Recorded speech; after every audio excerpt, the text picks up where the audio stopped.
എന്തോരം കയറി ഇറങ്ങി നടന്ന നമ്മുടെ പറമ്പാണിപ്പം വിരുന്നുകാരെ പോലാണ് സ്വന്തം വീട്ടിൽ വന്നാൽ പെട്ടെന്ന് ചടയെന്നും പറഞ്ഞങ്ങ് പോവും. ഒന്ന് രണ്ട് ദിവസം നിൽക്കാനോ ഒന്നും പറ്റാത്ത ഒരു സാഹചര്യം.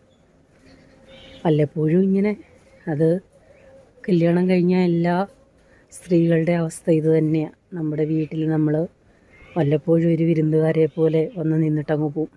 ഇപ്പോൾ ഈ വയലിൽ കൂടെ ഒക്കെ ആരും നടക്കുന്നില്ല. പണ്ട് ഞങ്ങളുടെയൊക്കെ കൊച്ചിലെ ഈ ഇത് വയലായിരുന്നു. ഇപ്പം കണ്ടില്ലേ, കര പോലായില്ലേ. അത് കവുങ്ങ്, റബ്ബർ, മാവ്, പ്ലാവ്, തേക്ക് എല്ലാം ഉണ്ട് വയലിൽ. പണ്ട് ഇവിടെ മൊത്തം നെല്ലായിരുന്നു. ഈ കാണുന്ന വയലിലെല്ലാം നെല്ലായിരുന്നു. അങ്ങേ സൈഡിൽ നിന്ന് നടന്നു വരുന്നവരെ നമുക്ക് ഇവിടെ നിന്നാൽ കാണാമായിരുന്നു.